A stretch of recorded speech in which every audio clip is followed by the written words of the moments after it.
नमस्कार. ताणतणाव हा हृदयाला हानिकारक कसा ठरू शकतो हे आज मी तुम्हाला सांगू इच्छितो.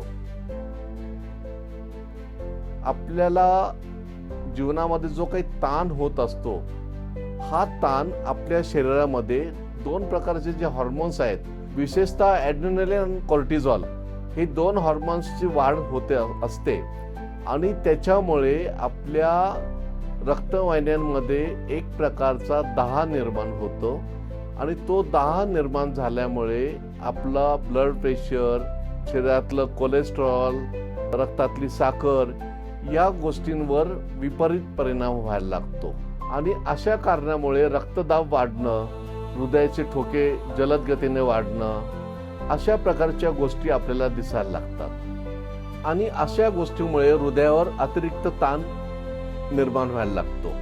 आणि मित्रांनो, ताणतणावामुळे लोक धूम्रपानाकडे आकर्षित होतात, वेगवेगळ्या प्रकारचे वाईट व्यसनं लागतात, नियमित झोप लागत नसते, आपली जीवनशैली बदलत जाते.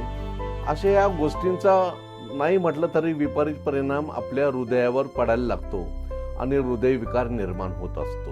आणि म्हणूनच मित्रांनो, हृदयविकाराला नियंत्रित ठेवण्यासाठी नुसतंच औषधांचा उपयोग नसून आपला ताणतणाव जो आहे त्याच्यावर नियंत्रण ठेवणं हे अतिशय गरजेचं असतं. सारांश असं की ताण हा फक्त मनाला नव्हे परंतु हृदयाला सुद्धा जखम करून जातं.